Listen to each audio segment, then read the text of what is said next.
Bueno, pues continuamos con el tema este del aprovechamiento de resina, que lo tenemos ya casi ventilado. Pues mira, vamos a hablar ahora de los planes de resinación. Los planes de resinación, su objetivo es pues, planificar este aprovechamiento siempre desde un punto de vista de la sostenibilidad y de la constancia de renta a lo largo del tiempo. ¿Entendéis qué significa eso, no? La sostenibilidad es pues, que el aprovechamiento sea continuado, que no sea un... ¿Os acordáis cuando hablamos en el vídeo anterior de cuando se resinaba a muerte? Estamos pensando en un aprovechamiento continuado. Y la constancia de renta en el tiempo, pues se va haciendo cada año una entalladura, cada 5 años una cara de resinación y seguidamente comenzamos con la entalladura al lado, como dijimos el otro día.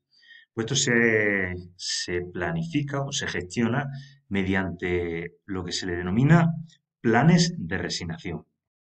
De este modo, en lo que se refiere al aprovechamiento de la resina, tanto en montes públicos como en montes particulares, siempre este aprovechamiento debe contar con los que hemos llamado planes de resinación. Estos planes de resinación deben de incluir una serie de apartados. En primer lugar, nos encontramos con un subciclo de desarrollo. Esto es hasta que el árbol adquiere unas condiciones de resinación, los primeros años de vida del árbol. En el caso de la resignación a vida, que es el que nosotros debemos de planificar y plantear siempre, eh, las dimensiones mínimas son de unos 30 centímetros de diámetro normal medio. Eso recordaréis que es a la altura del pecho aproximadamente. Las dimensiones de los árboles que tiene que tener. Y a partir de ese momento, pues ya pasamos al siguiente subciclo. El subciclo de producción, en el que se comienzan a abrir sucesivamente las caras de resinación, que va desde la preparación del pino en la primera fase, que recordáis que era el desroñe, hasta que se continúa abriéndole las sucesivas entalladuras. Aquí veis la del año anterior, aquí empieza a hacer una entalladura nueva. Vamos completando entalladuras, caras de resinación, hasta que, como recordáis, se suelen hacer 5 caras de resinación. Y en ese momento podríamos decir que pasamos al siguiente subciclo. Es decir, cuando ya el pino o el pie se ha aprovechado todo lo posible, pues ya no nos queda otra que pasar a su ciclo de regeneración. ¿Veis? Este pino, este se cortó ya, se trata de un pino rodeno, como dice aquí, que tú fíjate, viene la fecha, han ido haciendo una sección para calcular los años. Vivió desde 1865 y se cortó en el 99, 134 años.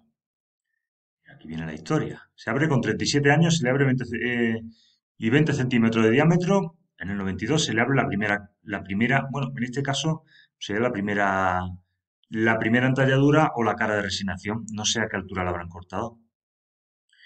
Fijaos, dice, aquí habla que se han abierto 10. Bueno, aquí tiene una historia de esta sección de este pino, del aprovechamiento que tuvo hasta que finalmente lo tuvieron que cortar.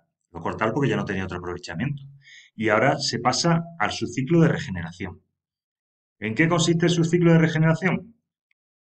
Pues consiste en volver a crear una nueva masa de pinar. Recordáis que hablábamos que siempre se tiene que hacer desde la sostenibilidad. Básicamente consiste en programar la regeneración de la masa. Las masas suelen tener unos turnos de unos 80 años. Eso quiere decir, turno de 80 años quiere decir el tiempo desde que tiene, podríamos decir, de vida el árbol, de ese aprovechamiento, desde que se planta el árbol hasta que se termina de cortar por el agotamiento. Cuando digo agotamiento, quiero decir cuando ya deja de ser productivo. Y suele tener un periodo de regeneración de unos 20 años. En estos planes de resignación hay que definir los diámetros normales de los árboles que se van a abrir a resignación, para resinar. Lo normal, este diámetro puede variar, pero lo normal es que ronde en torno a los 30 centímetros de diámetro normal. Si volvemos al ejemplo que hemos puesto antes de la sección esta, del corte, vemos que aquí dice que se abrió con 20 centímetros de diámetro. Pero claro, esto fue a principios del siglo XX. Entonces, hasta ahora, pues la normativa ha cambiado. En aquel tiempo, pues quizás se podía resignar más a criterio del que la persona que hiciera el aprovechamiento. Y bueno, vamos ya al último de los apartados, a la ejecución del aprovechamiento de la resina. Lo mismo que en el aprovechamiento de madera, en los montes de titularidad pública se suele utilizar el procedimiento también de la subasta para el caso del aprovechamiento de resina. La subasta se suele hacer normalmente por un tiempo de 5 años. 5 años que es la que se suele hacer en una cara de resinación. ¿Recordáis que cada cara de resinación eran 5 entalladuras y cada una de ellas un año? Pues exactamente, por eso es el motivo porque se suele hacer por un tiempo de 5 años. En la subasta se suele sacar un número de pies de en torno a 4.000, de 4.000 a 5.000 pies. A esto es lo que se le denomina mata, ya que cada resinero trabaja una porción de bosque, a la que se denomina mata, en la que hay, por lo que hemos dicho, de 4.000 a 5.000 pies. Y la subasta, pues, viene a ser prácticamente lo mismo que con el tema del aprovechamiento de la madera, pero con las particularidades del aprovechamiento de la resina. Pues aquí lo que se contempla, pues igual que pasaba en la subasta de madera, del aprovechamiento de madera, pues se describen los lotes, el método de resinación que se va a emplear, si se va a resinar a vida, a muerte, el método de pica de corteza. También se establece un pliego de condiciones técnicas en el que se contempla pues, el periodo, la altura, la anchura del derroñe, en fin, todas las particularidades, la longitud de las grapas, la altura que puede tener la primera cara de resinación, si se aplica estimulante o no se aplica, en fin, todos estos detalles. También se suele tener en cuenta una garantía, se contempla una garantía que suele ser pues, lo mismo que la madera, exactamente igual, según una cantidad de dinero, un porcentaje respecto a la adjudicación, un porcentaje. Esto es lo que hablamos en el aprovechamiento de madera por si se incumplen las condiciones del pliego de condiciones técnicas, si se incumplen, pues bueno, pues el propietario del monte, pues se queda con este dinero de esta garantía. Y por lo demás, pues exactamente igual. ¿Acordáis? Se presentan las ofertas y al tratarse de una subasta, pues siempre se hace al mejor postor. Pues ya no nos vamos a entretener mucho más en este tema del aprovechamiento de la resina. Lo que sí tengo mucho interés en que todos estos términos, todos estos nombrecillos de la terminología resinera, que los conozcáis todos, porque no se trata de un aprovechamiento muy común, por lo menos en nuestra zona de por aquí, y quiero que os suenen todas estas palabras en lo sucesivo, en el futuro. Aquí están un poco por orden alfabético. Son prácticamente todas las palabras que hemos ido hablando a lo largo de estos vídeos.